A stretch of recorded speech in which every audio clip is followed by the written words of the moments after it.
નર્મદા જિલ્લાના સાગબારા તાલુકાના ખોપી, નાલા, હલકપાડી સહિતના ગામોમાં જે ખેડૂતો છેલ્લા ઘણા વર્ષોથી જમીન ખેડતા હતા, પણ છેલ્લા 2 વર્ષથી વન વિભાગ દ્વારા આદિવાસી ખેડૂતોને જે હેરાન કરવામાં આવી રહ્યા છે તેને લઈને વિવાદ વકર્યો છે. ને આજે તો આદિવાસી ખેડૂતો અને પોલીસ વચ્ચે ઘર્ષણ પણ થયું.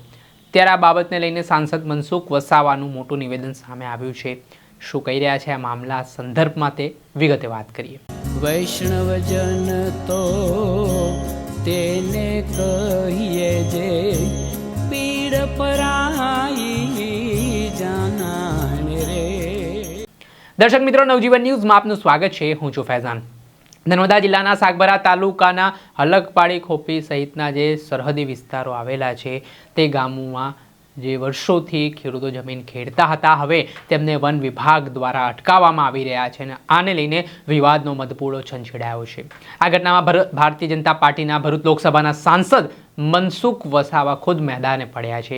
ગાંધીનગરમાં તેમણે રજૂઆત પણ કરી છે, છતાં આ સમસ્યાનું કોઈ નિરાકરણ આવ્યું નથી. આજે જ્યારે આદિવાસી ખેડૂતો જમીન ખેડવા માટે ગયા હતા, દરમિયાન વન વિભાગ અને પોલીસ વિભાગના અધિકારીઓ ત્યાં પહોંચે છે અને આદિવાસી ખેડૂતોને જમીન ખેડતા અટકાવવામાં આવે છે. અને આને લઈને વિવાદ થાય છે.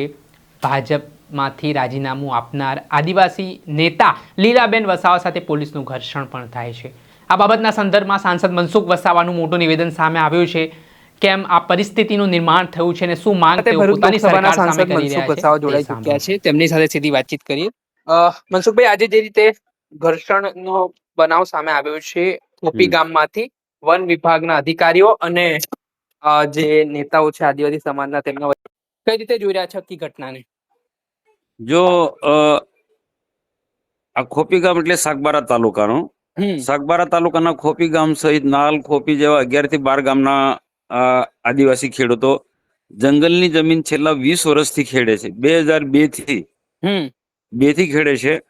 હવે કોક ને કોક કારણસર 2 વર્ષ પહેલા ઉમરપાડા તાલુકાના આદિવાસીઓ સાથે ઘર્ષણ થયું, એક દુઃખદ ઘટના ઘટી. એને આ જમીનના સાથે કોઈ લેવા દેવા નથી અને એક બધા આખું કાનૂની મામલો હતો એ.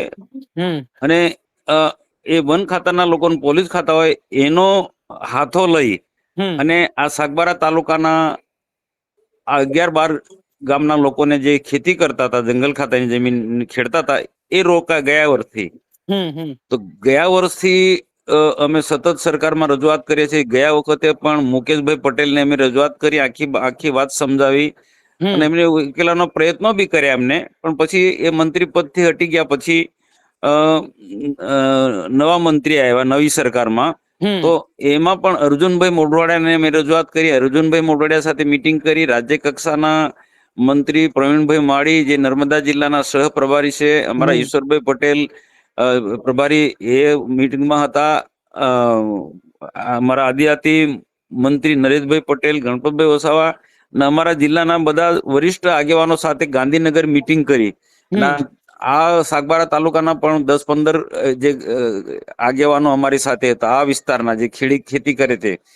તો જે અમારે હક દાવો જે છે એના બધા બાબતની ચર્ચા કરી અને આ બધી ચર્ચા કર્યા પછી અમને આવતું હતું કે સુખદ અંત આવશે.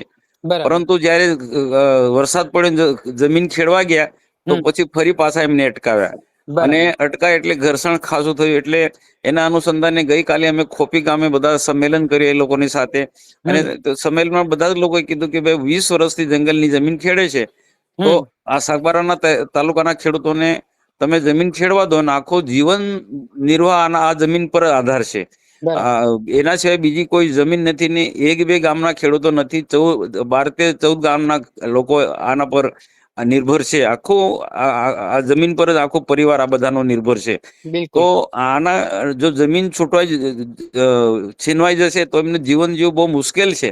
તો બધી જ વિનંતી કરી આજે ખેડવા માટે અમે અપીલ કરી. બધા ખેડૂતો ખેડવા માટે જજો. જયારે આજે ખેડવા માટે ગયા તો આજે પણ જંગલ ખાતા સાથે ઘર્ષણ થયું. પોલીસને ખડકી દેવામાં આવીને અમને ખેડતા રોક્યા છે. અમારી એક જ વસ્તુ કે સાગબારાના તાલુકાના ખેડૂત જંગલની જમીન ખેડે છે એની બાજુમાં જ ઉમરપાડા તાલુકાના લોકો પણ ખેડે છે. જો ઉમરપાડા તાલુકાના લોકોને આ જંગલની જમીન ખેડવા દેવામાં આવે છે તો પછી આ સાગબારા તાલુકાના કેમ એમને આ ખેડૂતોને કેમ રોકે છે?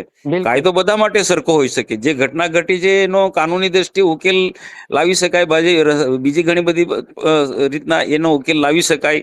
અને જે કોઈ ભૂલ કરી હશે કે ગુનો કર્યો હશે તેમાં એક વ્યક્તિ હશે કે એક બે કુટુંબ હશે, તાતા આખા 4, 5, 6, 7, 8 ગામના લોકોને આ રીતના હેરાન કરવાનું એ બરોબર યોગ્ય નથી. અને તે પણ કેટલું આખી SRP પોલીસ જાણે બહુ આતંકવાદી હોય, મોટા પેલા એ હોય ગુનેગારો એ પ્રકારના આમના પર આખું પોલીસ જ ખડકી દેવા માટે અને તાકાતથી આમને દબાવવાના પ્રયત્નો થઈ રહ્યા છે.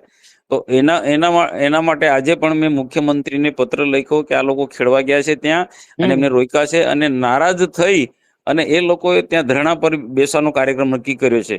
અને હું પણ આવતીકાલે તેમની મુલાકાત માટે જાઉં છું. અને હજુ પણ વન મંત્રી અને સરકારને મારી અપીલ છે, મુખ્યમંત્રી સાહેબને પણ અપીલ છે કે દેશના પ્રધાનમંત્રી નરેન્દ્રભાઈ મોદી સાહેબે જંગલની જમીન ખેડનારા ઘણા બધા લોકોને જમીન ના અધિકાર આપ્યા છે અને જમીન આપી છે અને એને સિંચાઈની પણ સુવિધા આપી છે. પ્રધાનમંત્રી કુસુમ જેવી યોજનાનો પણ લાભ અપાયો છે. તો આ સાગબારા તાલુકાના એ ગરીબ આદિવાસી ખેડૂતો છે.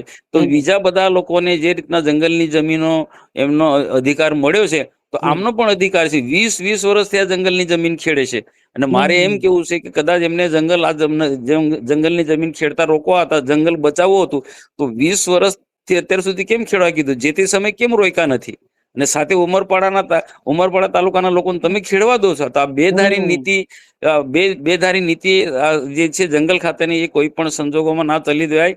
અને બીજું આ લોકો શું કરે છે કે આ લોકો પાસે જંગલ જમીન ખેડાણ અટકાવીને ત્યાં રોપવાનું કામ ચાલુ કરી દે છે.